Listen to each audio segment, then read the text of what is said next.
Daily. Taste the Daily. Congress BRS పార్టీలకు ఓట్లు అడిగితే అర్హత లేదన్నారు బీజేపీ రాష్ట్ర అధ్యక్షుడు రామచంద్రరావు. నాటి బీఆర్ఎస్ ప్రభుత్వం సర్పంచులు ఆత్మహత్యలు చేసుకునే దుస్థితికి తీసుకువచ్చారని విమర్శించారు.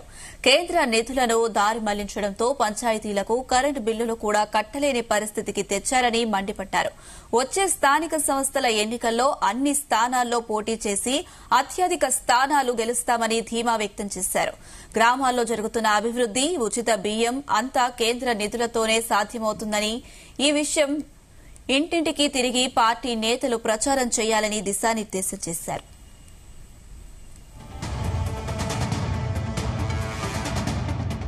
మా గ్రామ పంచాయతీ కరెంటు బిల్లు కూడా కట్టలేని పరిస్థితి బాగుంది.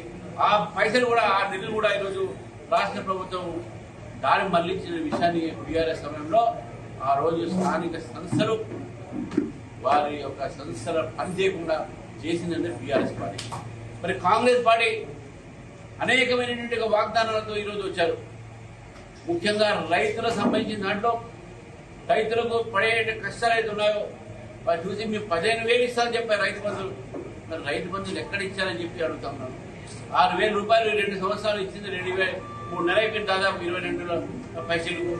కానీ దానికి ఇప్పటివరకు రైతు బంధువు 15,000లో కేవలం 6,000 మాత్రమే రావడం జరిగింది. కానీ అదే ప్రధానమంత్రి నరేంద్ర మోడీ గారు ప్రధానమంత్రి కిసాన్ సమ్మాన్ యోజన కింద 32 లక్షల రైతులకు ఈరోజు తెలంగాణలో 6,000 రూపాయలతో వారికి ప్రతి సంవత్సరం కూడా ఎప్పుడు కూడా తప్పకుండా వాళ్ళ అకౌంట్లో పడతా ఉంది. మా గ్రామ పంచాయతీ